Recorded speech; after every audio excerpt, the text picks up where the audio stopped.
শেষ পর্যন্ত এটা বর্জনের দিকে গড়ালো। কি মনে হচ্ছে কেন এটা হলো? এটা হলো, তার তো অনেকগুলো অভিযোগ, তারা যারা বর্জন করেছে তারা তো অনেকগুলো অভিযোগ দিয়েছে অলরেডি। তারা বলছে যে এটা ব্যাপক অনিয়ম এবং বিশৃঙ্খলা, দলীয় প্রভাব, এই তিনটাকে তারা সামনে এনেছে। এবং এর শুধু যে জাতীয়তাবাদী ছাত্র দল যারা আজকে বিকাল 3টায় এই নির্বাচন বর্জন করেছে, যারা এখানে বিপিএ সহ পূর্ণ প্যানেলে ইলেকশন করছে বিভিন্ন ডাকসুর কেন্দ্রীয় এবং হলগুলোতে, তারা বর্জন করেছে তা না, শুধু এই দায়িত্ব পালনরত শিক্ষকরা বর্জন করেছে। 3জন শিক্ষক দায়িত্ব পালন করেছেন, তাদের এখানে দায়িত্ব থেকে অব্যাহতি নিয়েছেন বা বর্জন করেছেন। অধ্যাপক নজরুল ইসলাম, অধ্যাপক শামীমা সুলতানা, নাহারিন ইসলাম খান। অনেকে বলছেন যে তারা বিএনপি পন্থী শিক্ষক, সেই জন্য। আমি সেটা মনে করি না। একটা শিক্ষক মানে শিক্ষক, সে কোন পন্থী, সে জামাত পন্থী না বিএনপি পন্থী সেটা নয়। অনিয়ম যদি হয়ে থাকে সেটার প্রতিবাদ করা সবারই উচিত। এবং সেই দিক থেকে তারা যদি কিছু কিন্তু অনিয়মের কথা কিন্তু শুরুতে এটা শিবিরও বলছে যে যথেষ্ট অসঙ্গতি আছে, সমস্যা আছে।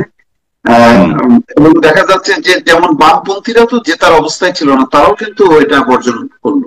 তারা কি বর্জন করেছে? না, তারা অনিয়মের কথা বলেছে। আমি শিওর না যে বর্জন করেছে। ডাকসু নির্বাচন সুষ্ঠু হয়নি। হ্যাঁ, তারা সুষ্ঠু হয়নি বলছে, তারা বর্জনের কথা আমি শুনি নাই। তারাও বলেছে যে এখানে অনিয়ম হয়েছে, বিশেষ করে আপনার নানাগুলো কথা বলছে। টিচাররা যেমন বলছে যে অতিরিক্ত ব্যালট পেপার ছাপানো হয়েছে। কোনো অতিরিক্ত ব্যালট পেপার মানে কেন এটা ছাপানো হবে কেন? নিশ্চয়ই এটার পেছনে কোনো উদ্দেশ্য আছে। এবং অতিরিক্ত ব্যালট পেপার যেখানে ছাপানো হয়েছে, মানে ব্যালট পেপারের ছাপানোর দায়িত্ব দেওয়া হয়েছে জামাতের একজন নেতাকে। তো দুনিয়াতে এত লোক থাকতে, যেখানে শিবির ওখানে ইলেকশন করছে, যেখানে তাদের বিরুদ্ধে অভিযোগ উঠছে যে তারা মাসল প্রদর্শন করবে কিংবা ইঞ্জিনিয়ারিং করবে, বিশেষ করে যখন আজকাল দেখা যাচ্ছে যে বিভিন্ন বিশ্ববিদ্যালয়ের প্রশাসনে জামাত তাদের নিজস্ব লোকদেরকে ইনস্টল করেছে। তো তাদের লোকজন যখন ওইখানে থাকে, যখন অভিযোগ উঠে, তখন ওই রকম একটা পরিস্থিতিতে সবচেয়ে গুরুত্বপূর্ণ যে বিষয়টা, সে ব্যালট পেপার, সে ব্যালট পেপার তাদেরকে ছাপানোর দায়িত্ব দেওয়া তো উচিত না। এবং এটা যেহেতু আপত্তি করেছিল, তাহলে সেটা বর্জন করা উচিত ছিল। কিন্তু সেগুলো দিয়ে আবার ভোট হচ্ছে। আবার তারা অভিযোগ করেছে যে সিসিটিভি যে ক্যামেরা গুলো আছে এবং যেগুলো ভোট মনিটর করছে বিভিন্ন কেন্দ্র থেকে, সেগুলো কিনেছে জামাত নেতার কাছ থেকে। তার মানে কি, জামাত নেতার কাছ থেকে কেনা মানে হচ্ছে যে তারা একটা সেন্ট্রাল মনিটরিং জায়গা তো আছে, সেই সেন্ট্রাল মনিটরিং জায়গা থেকে তারা বিভিন্ন হলগুলো অবজার্ভ করতে পারছে, কোথায় কি হচ্ছে। জামাতের সে নিশ্চয়ই সেখানে সে অ্যাক্সেস পেয়ে গেছে তারা, যেটা অন্য দলের নাই, অন্য দল পায় নাই। এবং সেই দল সেই সুবিধাটা তারা নিয়ে নিচ্ছে। আমি আমি আমি এই দুইটা তো আমি মনে করি যে একটা বড় ধরনের একটা অনিয়ম। এটা এটা একটা বিশ্ববিদ্যালয়ের একটা ছাত্র সংসদ নির্বাচনে এটা হওয়া উচিত ছিল না। এবং ইঞ্জিনিয়ারিং এর যে অভিযোগ উঠেছে, সেটা কতটা সত্য আমি জানি না, বাট অভিযোগের মতো তো, অভিযোগকে গুরুত্ব দেওয়ার মতো এভিডেন্স তো আছে। কারণ আপনি আপনি এটা মানে অভিযোগটাকে আমলে নেওয়া, যেটা বলি যে অভিযোগটাকে আমলে নেওয়ার মতো তো এখানে ঘটনা আছে। আপনি কেন এই কাজটা করবেন, যেখানে আপনাদের আহ, লোক জড়িত আছে, জামাতের লোক দিয়ে আপনারা মেশিন চালাচ্ছেন বা এগুলো নিয়ন্ত্রণ করছে। 33 বছর পরে একটা ইলেকশন হতে যাচ্ছে। আমরা 2 দিন আগে ঢাকা বিশ্ববিদ্যালয়ের ছাত্র সংসদ নির্বাচন হলো। আমরা সবাই খুশি ছিলাম যে ছাত্র সংসদ গুলো একটার পর একটা যদি এভাবে নির্বাচন হতে থাকে, একটা ভালো অ্যাটমসফিয়ার তৈরি হচ্ছিল। যারা ভোটাধিকার পায় নাই দীর্ঘদিন থেকে, তাদের ভোটের যে অধিকার, একটা চর্চার জায়গা ছিল। তো এই ধরনের পরিবেশ যদি হয়ে থাকে, তাহলে তো আমাদের সামনের যে গণতন্ত্রের চর্চা যেটার কথা বলছি, জাতীয় নির্বাচন, সেখানে যে কি ইঞ্জিনিয়ারিং হবে সেটা নিয়ে তো মানে প্রশ্ন দেখা দিয়েছে। এর মধ্যে আপনি আবার খেয়াল করেছেন বোধহয় যে বাম সংগঠনগুলোর একটা পপুলার পেজ ছিল, একটা অমর্ত্য বলে একজন ছাত্র, অমর্ত্য রায়, তার প্রার্থিতা বাতিল করে দিয়েছে। ভাই কেন রে ভাই, প্রার্থিতা বাতিল করেছে, সুযোগ দাও তারে আবার ইয়ে করতে। সেটাকে নিয়ে চ্যালেঞ্জের পর চ্যালেঞ্জ, আদালতে চ্যালেঞ্জ, তারপরে আদালত রায় দিয়েছে, সেটাকে আবার জামাত শিবিরের এক উকিল গিয়ে এটার ইয়ে করেছে, যে পক্ষ নিয়ে সে আবার সাংবাদিকও নাকি।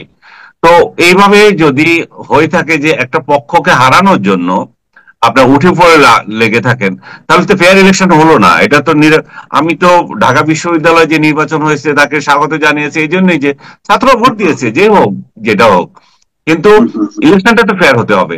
এখানে যদি হুম, জামাত জামাত প্রার্থীরা বা শিবিরের লোকজন যদি জয়ী হয়, এটাকেও ওয়েলকাম করব। কিন্তু জয়টাকে বিতর্কিত করে হতে হবে কেন? এখন বলবে যে ছাত্রদল হয়তো জয়ের মতো পজিশনে ছিল না, তারা হয়তো এটাকে আওয়াজ তৈরি করছে যে তারা যখন বুঝছে যে তারা হেরে যাবে। না, এটাও আমি খুব গ্রহণ করব না এই ধরনের বাণী। কারণ হচ্ছে যে এটা একটা প্রচলিত ধারণা, কিন্তু তারা যে অভিযোগগুলো এনেছে প্রশাসনকে, সেগুলোকে আমলে নিতে হবে, প্রশাসন এগুলো জবাব দিতে হবে। এগুলো কিন্তু হুম, হালকা পাতলা অভিযোগ নয়। স্বয়ং ব্যালট হুম, হুম, পেপার, তারপরে ব্যালট, এই যে এটা গণনা মেশিন যেগুলো থাকবে, এগুলো তো ইলেকট্রনিক, সেই সেই জায়গাগুলো, তো সবগুলো মিলিয়ে এটা আমার মনে হচ্ছে বড় ধরনের একটা ঘাপলা হয়েছে। আর একটা অভিযোগ ছিল যে জাকসু বোধহয় একটা ভালো একটা ইয়ে দিয়েছিল, মনে হয় যে ড্রাগ এডিক্টেড প্রার্থী না করার ব্যাপারেও তাদের একটা ইয়ে ছিল, এবং সেই টেস্ট। জায়গায় তারা 9 সেপ্টেম্বর এটা ডোপ টেস্ট করার কথা ছিল, সেটাও করা হয়নি। তার মানে কি দাঁড়াচ্ছে? তার মানে আসলে আমাদের হতাশ হতে হচ্ছে আর কি। না, সেটা কিন্তু আমি ভাবছি যে এটার প্রভাব যদি আহ, সেই রাকসু চাকসুর উপরে সঞ্চারিত হয়, তো পরে তো দেখা যাবে যে গোটা রাজনৈতিক অঙ্গনেও এটার একটা প্রভাব পড়বে, অনেক রাজনৈতিক হিসাব নিকাশ করা শুরু হবে। কি মনে হয়? হিসাব নিকাশ না, হানাহানি শুরু হবে। এটা তো হানাহানি শুরু হবে। আচ্ছা যেমন ভাই, দেখেন আপনি মানে ডাকসু সেটাই। নির্বাচন যেদিন ডাকসু না, নির্বাচন সেটা যেদিন তো রেজাল্ট আরো হলো, আরো সবাই একদম মানে কি বলে একটা শক্ত অবস্থানে কিন্তু চলে যাবে, যে রিল্যাক্স অবস্থানে ছিল। আমার ভালো লাগছিল সালাউদ্দিন আহমেদ হুম, অভিনন্দন জানাইছে বিএনপির, সেটা একটা বার্তা। কিন্তু চাকসুতে যেটা হলো, এটার পরে যদি চাকসু রাকসুটা যদি এরকম আম, আরো মানে সেটার পরিস্থিতি কি হবে বোঝা যাচ্ছে না। আমি তো মনে করতেছি যে এটা তো গড়াতে গড়াতে শেষে জাতীয় রাজনীতিতে এটার প্রভাব পড়ে কিনা। এটা অমূলক নয়। আমি যেটাই বলতে লাগছিলাম আপনাকে, যে হুম, ডাকসু ইলেকশন যে হচ্ছিল, আপনি খেয়াল করেন না হয়তো, বা খোঁজ নেননি, হুম, সারা দেশ থেকে জামাতের লোকজন ঢাকায় এসেছিল এবং ওই হ্যাঁ, সারা রাত পাহারায় ব্যস্ত ছিল। তাদের বিরুদ্ধে অভিযোগ ছিল যে তারা প্রশাসন থেকে নিরাপত্তা পাস নিয়ে ওইখানে গিয়েছিল, ভিতরে ঢুকেছিল বা বাইরে ছিল।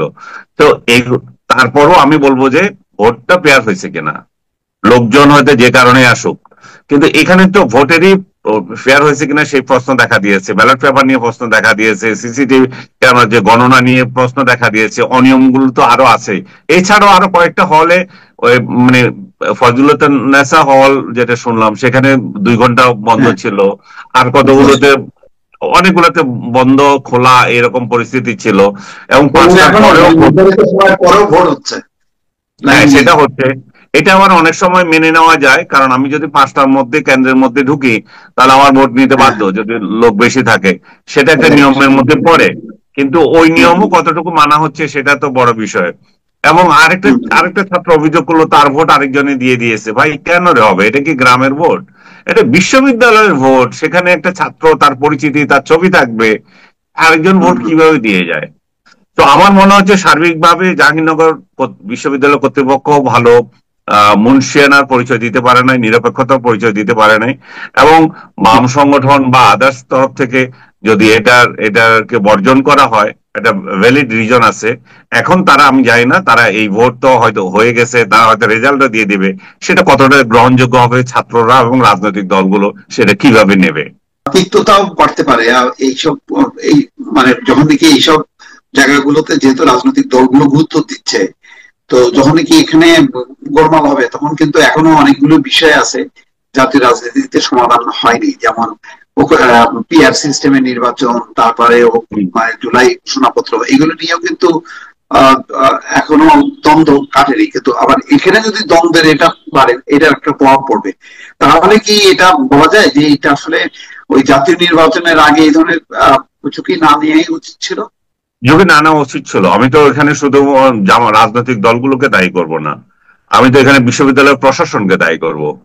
তারা কেন অনিরপেক্ষ কাজ করবে? জামাতের লোক থাকতেই পারে, শিক্ষক একজন জামাতি হইতেই পারে, বিএনপি হইতে পারে, অন্য দলেরও হইতে পারে। যদিও আমাদের এই কালচার নাই, আমরা তো মনে করি যে ওই দলের লোক। এখন আওয়ামী লীগ বিলুপ্ত হয়ে গেছে, সো আওয়ামী লীগ ফোরামের যে শিক্ষকগুলো ছিল তাদেরকে কোনো দায়িত্বই দেওয়া যাবে না, তারা মানে অচ্ছুত হয়ে গেছে।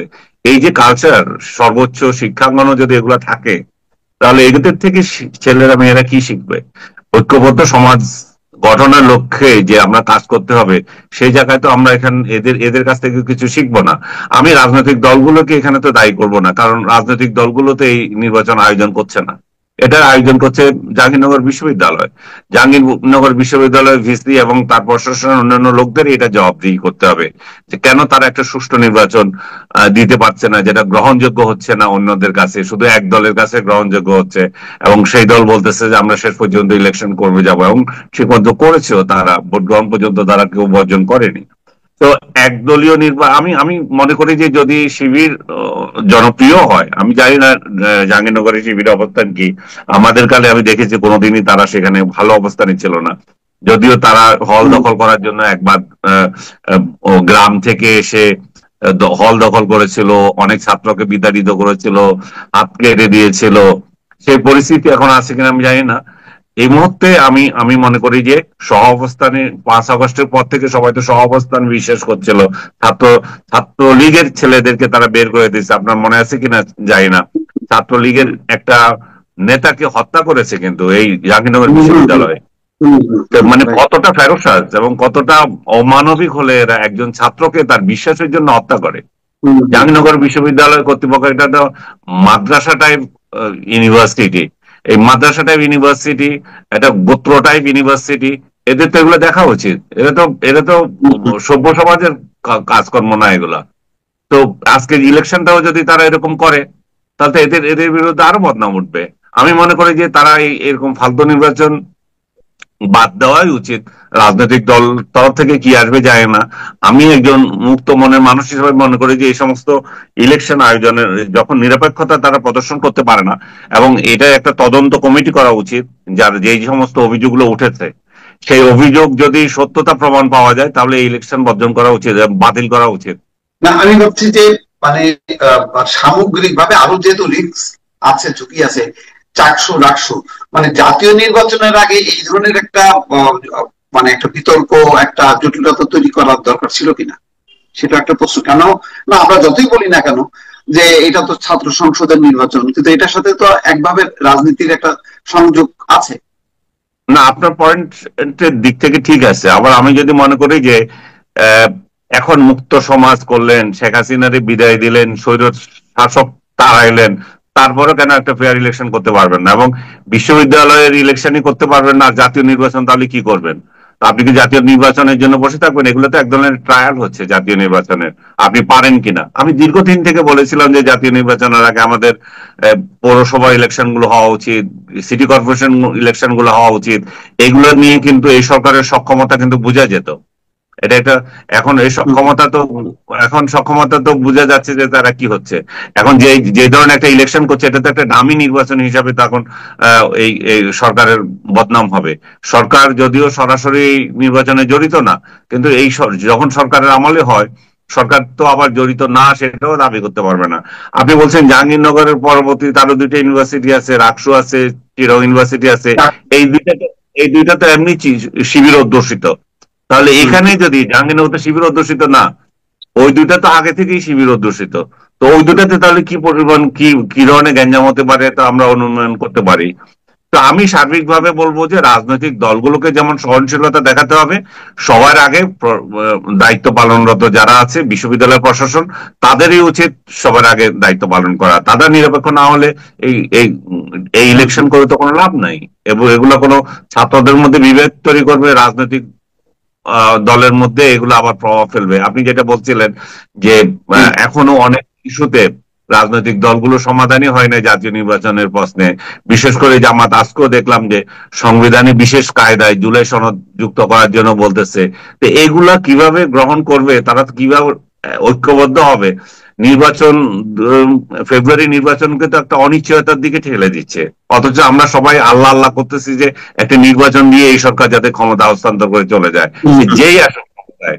কারণ এই যেই হারে সারা দেশে চাঁদাবাজি তোলাবাজি চলতেছে, রাহাজানি চলতেছে, একজন আরেকজনকে হুমকি দিচ্ছে, বিশেষ করে গ্রামে গঞ্জে বিএনপি টোকাই শ্রেণীর নেতারা যে অরাজকতা করতেছে, সেটা প্রত্যক্ষদর্শী না হলে বোঝা যাবে না। এরা জুলাই 5 তারিখ থেকে ভিন্ন মতের লোকদের নামে অহরহ আপনার ভুয়া মামলা দিচ্ছে এবং পুলিশ সেগুলোতে সহায়তা করতেছে। পুলিশ দিয়ে যে বাণিজ্য চলতেছে, ভুয়া মামলা দিয়ে মামলা দেবে এই ভয়ে আওয়ামী লীগ বা অন্য রাজনৈতিক দলের লোকদের থেকে টাকা নিতেছে।